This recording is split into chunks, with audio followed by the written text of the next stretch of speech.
Chris, what are you about to say? I was just about to ask a question. Are you worried about any of these rookies specifically in the Monday night bright spotlight, super duper prime time? Not so much spotlight, but if a guy like Nnamdi Madubuike is playing, yes. I'm worried for the rookie, and I'm worried for our young guy, Christian Mahogany. And that's why I need to get the information on that one from our guy, Kevin, as he joins the stream, and I appreciate him. Kevin, what up, though, man? Thanks for coming on, man. Yeah, I appreciate you guys having me. I'm excited for this game on Monday night. Now, Oestreicher is how I pronounce this thing, right? I'm saying it earlier. You got it. Yep. Oh, nice like this. Nice. I saw Madubuike pop up in your guys' injury report today, but it was a neck injury this time instead of the ankle from last week. Is that correct? Yeah, I think that for him, he'll probably be okay. That's something, and again, we're early enough in the week for a Monday night game where he'll have enough time, I assume, to recover from that. But, you never know, I guess. Injuries can be tricky at points, but I think he'll be okay.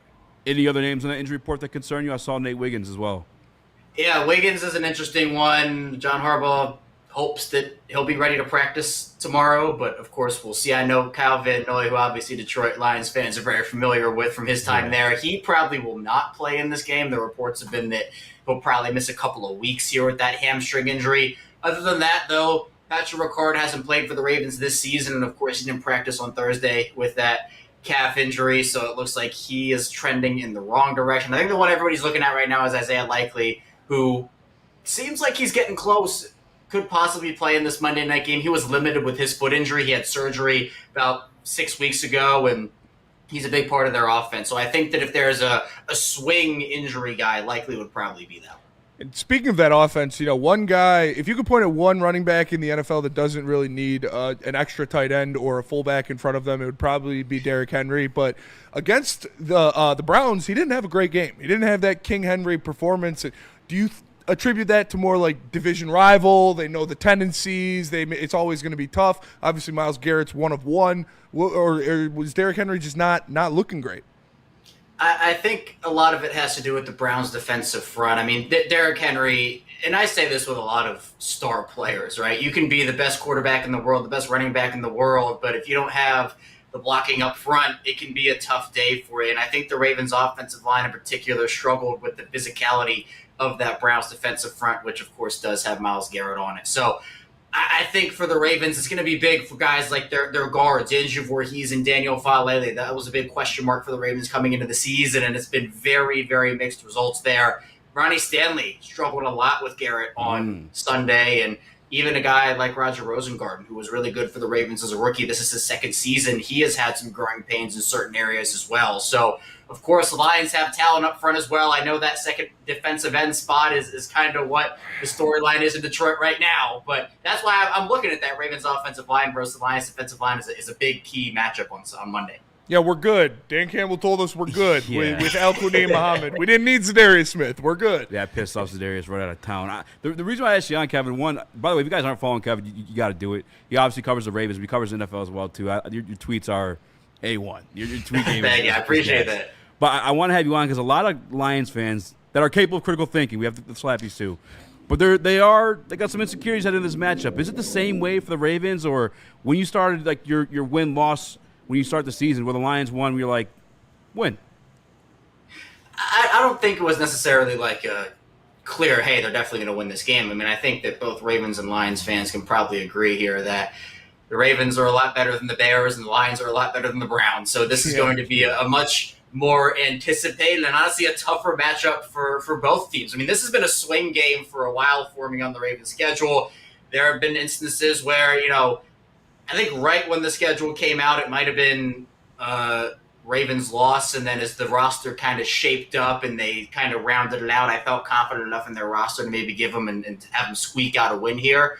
But this is so early in the season where we still don't really know a lot about both of these teams in terms of who they are. I usually give it a month or so before I start making, okay, this is who this team is. Because over the first couple of weeks, and especially for a team like the Ravens, for example, who they don't play their starters in the preseason at all. Like there is not anybody. It's second stringers, third stringers. That's who you get. So the Ravens essentially, and some fans agree with it, some don't, but they use the first couple of weeks almost as kind of like, hey, we're going to knock that rust off a little bit, figure it out. So I think to me, it's two really good teams, and I wouldn't be shocked if these two teams saw each other again in February if they can stay healthy and everything works out for them. So it's going to be a good game, and I'm excited for it. You just put a big smile on my face. Yeah, I hope that's the case, man. that would be amazing. I would like to see Derrick Henry in February. When At least he'll be inside, though, so you don't have to deal with that. But speaking of, like, when you think about Ravens football, you can't not mention Lamar Jackson. He's multiple-time MVP. He's one of, if not the best quarterback in the National Football League. And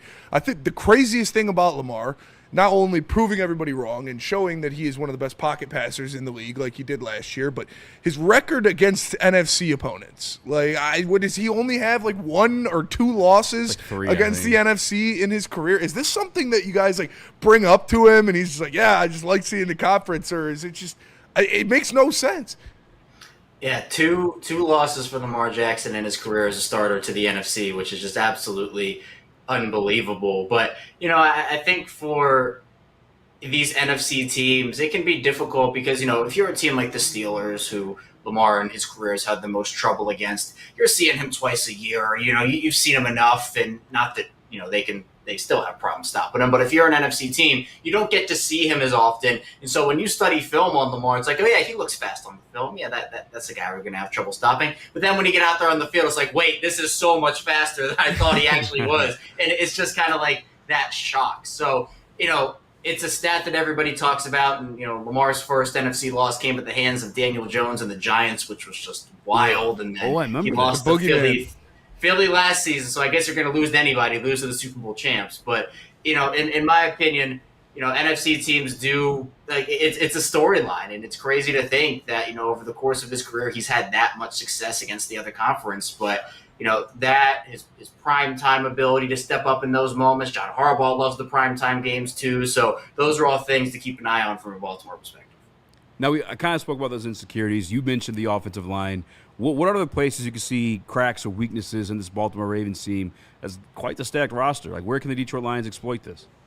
Yeah, for right now, honestly, it's probably the strength of the roster when they're healthy. It is the secondary, where Jair Alexander had multiple plays in that Buffalo game in week 1 that cost them opportunities. I mean, it's like the second thing you're taught in football probably is that, hey, if a guy's about to score a touchdown on you to take a 2-point lead, you let him score and you get the ball back to try to win the game. That is not what Jair did in that moment, which was difficult. And, I think for me, you have Marlon Humphrey, who's banged up. You have Nate Wiggins, who's banged up. Jair clearly is not in football shape right now, or at least he wasn't in week 1, and the Ravens held him out in week 2 because of that fact to get him fully healthy.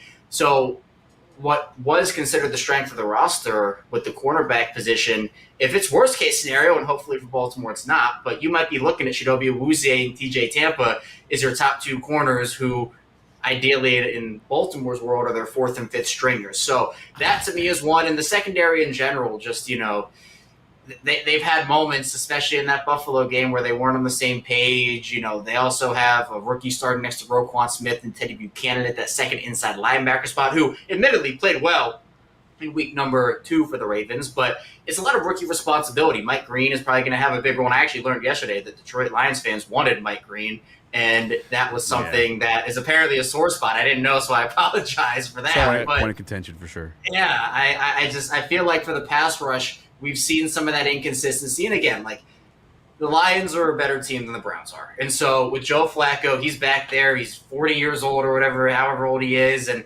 he's not as mobile of a quarterback, right? And so the Ravens he Jared Goff. He might do a little mobile. Yeah. But, man, I'm saying, at least I'm hoping Jared Goff is more mobile than the 15, 16-year-old. I mean, it's pretty close. But the thing that Jared Goff has the advantage of, he's not throwing at Jerry Jeudy and Cedric Tillman. He's got Amon-Ra St. Brown. He's got Jamison Williams, obviously Sam Laporta, and man, that rookie receiver, I'll tell you what, I wanted to get some dynasty stocks in Tesla, but people were snagging him ahead of me, so I couldn't get him. But he's a guy that is making – I feel like him and DeAndre Hopkins are about to have a spectacular catch-off concerning what those two guys have done so far this season. So pass rush is one I'm also looking at. They have to be able to generate pressure and not just let Jared Goff sit back there. Yeah, I got to make sure he reaches out to Hopkins after the game and get some tips, because that's a great point you just made there. I want to ask about those rookies. Mike Green said there's some inconsistency there. What about Malachi Starks? That's another name that you guys, for whatever reason – the stars always align for you guys in these drafts, man. With these, like, star players is there. I hate it. as I'm his opposing fan. But how's Malachi Starks looking for you as well as Mike Green? Yeah, Malachi's doing well. He's not necessarily going to pop off of the box score in terms of like, oh, he has all these interceptions. He actually had a chance to pick off Josh Allen in that Week 1 game, but the ball went right through his hands. So that also was a trend for the Ravens. They have these weird, I don't know if you caught the game on Sunday in Week 2, but Marlon Humphrey had a ball literally go right through his hands in the end zone into Cedric Tillman's arms for a touchdown, Yes. which completely flipped. The Ravens still won it, but it flipped the momentum in the game a little bit. The Ravens ended up getting it back. So those dropped interceptions, dropped passes for the defense, that's something to watch out for as well. But Malachi's been asked mainly to play in a deep role for them. The Ravens don't like getting beat deep. They will say, take everything in front.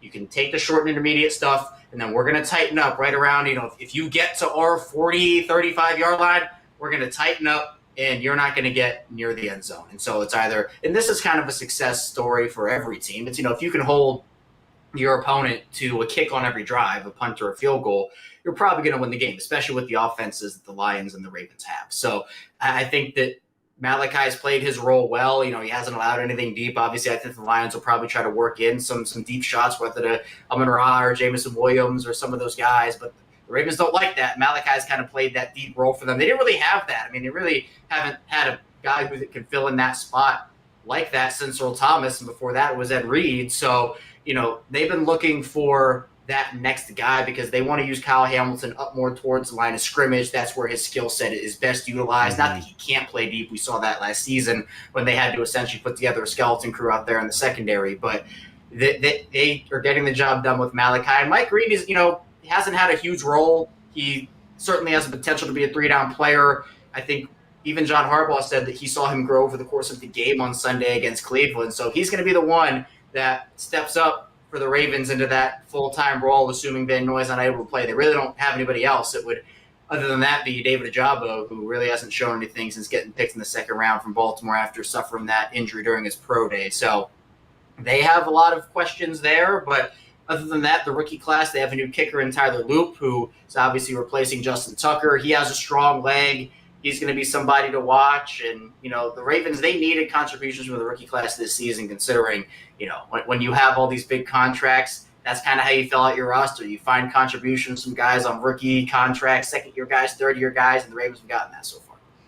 And speaking of Kyle Hamilton, you're looking at this matchup now. I know our guy is a psychopath, and they're not going to be on the field at the same time, but you're looking at arguably the best and second-best safeties in the league when you look at Kyle Hamilton and Brian Branch out there. And I know Brian Branch is going to take it personally, like, oh, Kyle Hamilton just got a bag. I still haven't got paid yet. I think I'm better than this guy. Where do you see Kyle Hamilton kind of taking this matchup, and where do you see the Ravens implementing him the most? Because like you said, you got Jameson Williams over top, Amon-Ra St. Brown around the line of scrimmage. Obviously, the running backs get involved a lot in this offense. Where do you see Kyle Hamilton affecting this game the most? Yeah, the Ravens love using him in so many different ways, and I'm actually curious to see if this is a game where they want to utilize him a little bit more off the edge as a blitzer. We've seen Hamilton do that and have success, and there was one game in the first half against the Colts where he had 3 sacks in just the first half. And, that's something that the Ravens have done. They like to use blitzers off the edge. They generally do it with their slot guys, but Hamilton's been used in that role. But where he's so good, obviously, one is in run defense. He can come up and he's a hard hitter, so he'll come up and he'll smack you at the line of scrimmage. And the thing that he does really well, and this is where the positionless defense of Baltimore comes into play here, is Marlon Humphrey effectively is their starting slot corner, but Hamilton can play in that role too and be a much more physical presence up there. Not that Marlon isn't physical, but Hamilton brings just a whole different element to that. And then obviously trying to take away guys, maybe they have him on Sam Laporta. The Ravens generally, over the years, have sometimes had trouble covering running backs and tight ends out of the backfield. Like it just sometimes is what it is, and it has been that for the Ravens. But Hamilton's someone that effectively can go out there and erase some of those players, especially in those one-on-one matchups. And sometimes they will use him over the top in a little bit of a deeper role. But I think over the course of this game, you will see him mostly up more towards the line of scrimmage and kind of roaming and trying to pick and choose his spots as he tries to impact the game, because he can do it in so many different ways. And then real quick before I let you go, man, did Nate Wiggins get hurt in celebration? Is that really like someone's jumped on him? Is that what happened? That is the biggest controversy in Baltimore right now. It's not necessarily confirmed or not confirmed, but after his interception on Joe Flacco, where he ran a long way to get down to about the 6-yard line, Wiggins popped up and he was celebrating, and then you see Chidobe Awuzie, who was their free agent addition at corner, one of them, jump on the back of Nate Wiggins, and he wasn't expecting it. He completely did not know. And when you're not expecting that type of like impact, tackle him to the ground, you know, your muscles are relaxed, you're not really bracing for the impact, and so you see him go down, and then the camera kind of pans away to Joe, looking dejected, walking to the sideline, and then the camera pans back to the celebration pile, and Nate is kind of like on the ground, like waving off his teammates, like get away, and then you can see kind of everybody's jumping around, and everybody's kind of like, oh, hold on. And apparently multiple guys were signaling for the trainers to come out. Now, could have just been he was really winded because apparently he was trying to get O2 and oxygen and everything, and he needed it after returning the ball for that long. But, you know, the reports are saying that, like, you know, he really was limping in the fourth quarter, and that was the moment that some reporters noticed that he was kind of favoring and, you know, couldn't really walk at the end of that game. So we're not sure. I mean, I'm not going to come on here and tell you that's what happened, you know, conclusively, because we don't know, but it's certainly a story that is developing. We might never know, to be honest with you, but it certainly is a polarizing story in Baltimore right now. And then the last piece before we let you go, what's going on in this picture? What's the backstory behind this picture? Man, this is the first time anyone has ever asked me about this. So this is the Super Bowl in New Orleans. I went, it was my birthday gift from my dad. I was in high school at the time. And he took me down to New Orleans. We stayed in Baton Rouge, and, you know, we had a great day. That was after they won. And so I'm a very superstitious person.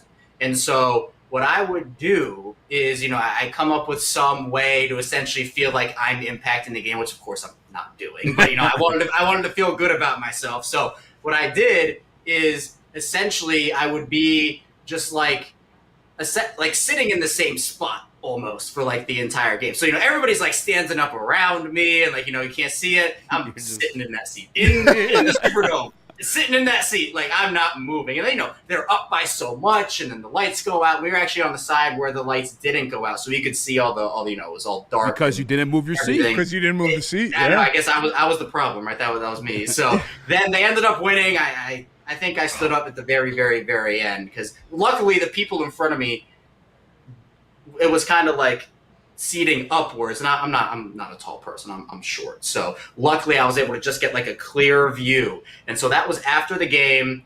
I literally wore 3 jerseys on top of one another to the game, and I called it my offense, my defense, and my special teams. I was like going all out. I wanted this win, and so you can see the jersey is peeking out behind the champion shirt there. We went to the shop to get the hat and the shirt and everything, say, hey, we got this from the stadium. You know, they were handing out like purple beads and everything on Bourbon Street and everything. You know, we're getting the Ravens beads and everything. And then I had these like Ravens pajama pants. So I wore sweatpants and the pajama pants over the sweatpants to the game. And that was me celebrating at the end, and we actually caught a flight back that night. So it was a wild time. Hopefully we can talk about a Super Bowl again, though. And again, these two teams, this matchup I want to see. Yeah, I would like to talk about a Super Bowl once. For sure. What a special moment. That would be something I would enjoy. Yeah. That's dope, man. Hey, Kevin, we appreciate you so much joining us. Make sure, let the people know where they can get your content, what you guys have coming out, and then can we get a final score prediction before you sign off? Yeah, you can find me over at Locked On Ravens. It's a 5-day-a-week Ravens podcast. You know, we have a lot more as well. Regular shows Monday through Friday at 6 a.m. Eastern time, but we also have bonus episodes on the weekends when there are headlines. I'm starting up doing watch-alongs this year, so, you know, I will be watching the game on Monday on stream. And, you know, if you want the Ravens perspective, the Bills fans found my Buffalo one from week 1 to see my dismay as the Bills came back and won that game. So if you want the Ravens perspective, a Ravens reaction on the game, you can tune into that. We do instant reactions the whole 9 yards there. Also, you can find me over at the Ravens Wire for written content. You can find me on social media, Twitter, X, Instagram, TikTok, Oestreicher34. And then for a final score, man, I mean, this literally could come down to the kickers at the end of it, because I think these two teams are very evenly matched. But I'm going to say Ravens 30, Lions 28. I'm going to go with that. I'll say Tyler Loop wins it for the Ravens. That's what I'll go with. Okay. I don't know if I can handle another walk-off Ravens win. I honestly don't know. Kevin, thanks so much for joining us, man. We appreciate it. It's going to be a great game. And, again, thanks for spending your time with us. I appreciate you guys. Thanks for having me. It was really fun. Yeah, it's awesome. Yes, sir. Dude, shout out. Could you Shout imagine going to a Super Bowl and seeing your team win? I mean, I can't, obviously, but Yeah, that would probably be the best day of my life. shout out to his pops for making that happen. Shout out to his pops. Shout out. He wore the 3 jerseys. Is funny. Offense, defense, and special teams. I pants, should have too. asked him who it was. If it was me back then and I was a Ravens fan, Ray Lewis. Ray Lewis for sure. Probably Joe Flacco and Jacoby Jones.